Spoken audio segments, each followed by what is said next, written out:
Hypnotic regression is not required for past life memories to emerge. Sometimes subjects in normal waking consciousness have memories that can only be attributed to past lives. Such spontaneous past life memories are scientifically more credible because they are not induced by the hypnotist's influence or the increased suggestibility of the person under hypnosis. Researchers investigating cases of spontaneous past life memories have been gathering data for a long time. But a systematic approach to reincarnation research really began with one man, Dr. Ian Stevenson.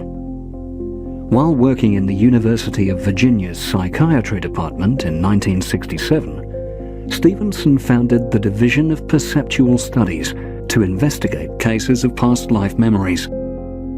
Stevenson proposed that emotions, memories, and physical injuries in the form of birthmarks could be transferred from one life to another. He travelled across the world for 40 years and investigated the cases of over 3,000 children who claimed to remember past lives. Dr. Stevenson gradually got other researchers interested in investigating cases. Dr. Erlendo Haraldsson, a psychologist at the University of Iceland, became interested in past life cases in the 1970s. Dr. Antonia Mills began assisting Dr. Stevenson on cases in Northwest America. Dr. Jim B. Tucker joined Dr. Stevenson at the Department of Personality Studies.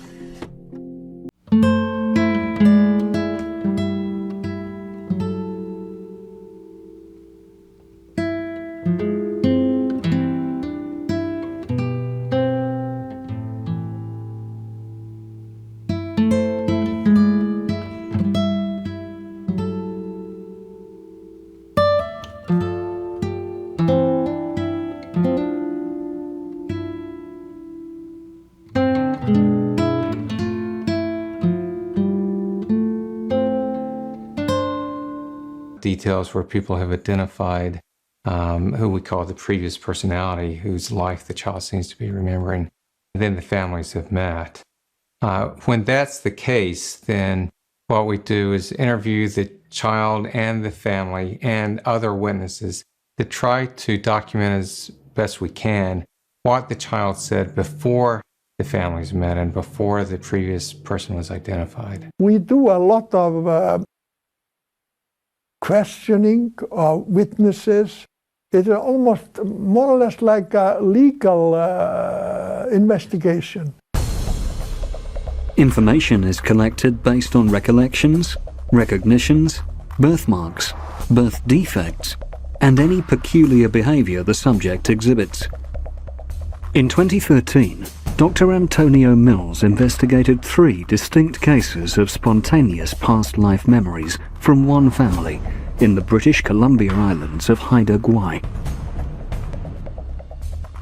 Just to meet, when I had been invited to a luncheon to meet somebody else who had talked about a previous life, that I got to meet Lila with Lee, and she had 3 cases that she spoke about. 2 of her sons are examples, and the word that they use in Haida is Hanji. Aunt Layla, as she's fondly known in her family, talks about her elder son Chris. It's a typical example of a recognition and peculiar behavior spontaneous past life memory case. My oldest son Chris, he's now 41. When he was a very little boy, we noticed that he was talking about things that happened before his time. And we used to drive by this house at the end of the village, and he'd want to stop and look. And he'd tell us that's where he used to live.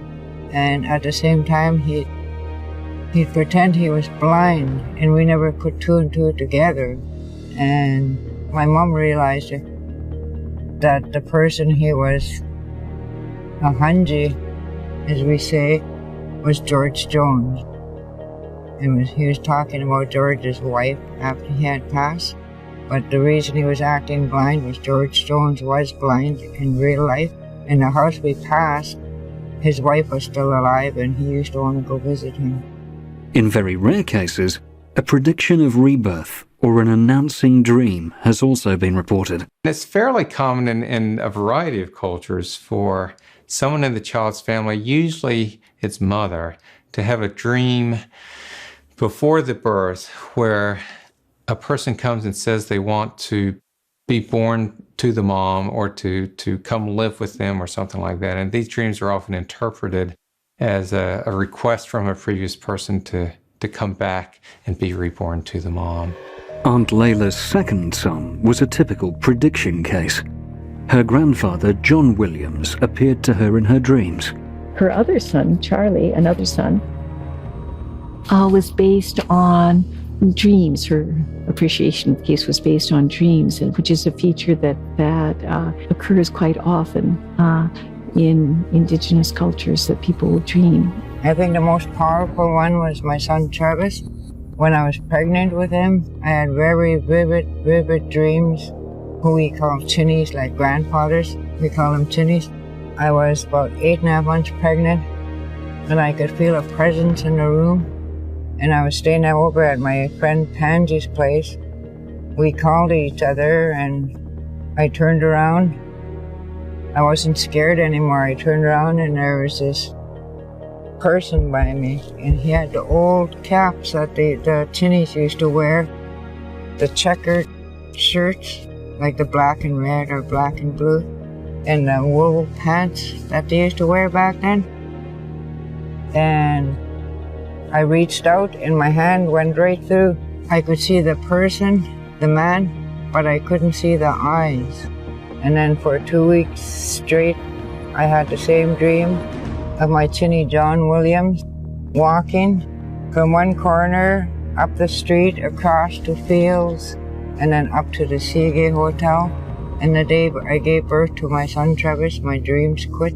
The confirmation that Charlie was indeed the rebirth of grandfather John Williams came when Charlie was 2 years old. When Charlie was 2 years old, they went to her Auntie Reed's funeral. And at the funeral, her Uncle Jerry Williams felt this real fascination for this 2-year-old boy. He said, he just really wanted to know about him.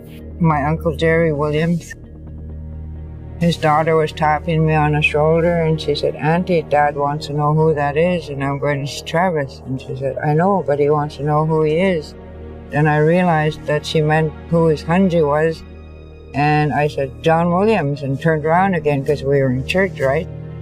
But I never put two and two together that he had a strong connection to my son, because my son was his dad, like came back as his dad. When do children start to speak about a previous life? And what exactly triggers off these memories?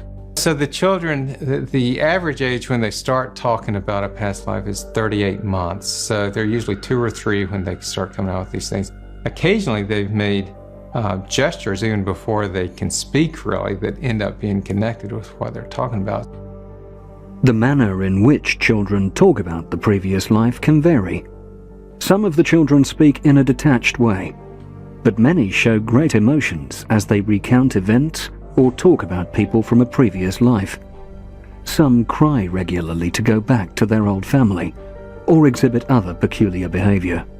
These behavioral features demonstrate that the past life claims of these children are very meaningful to them.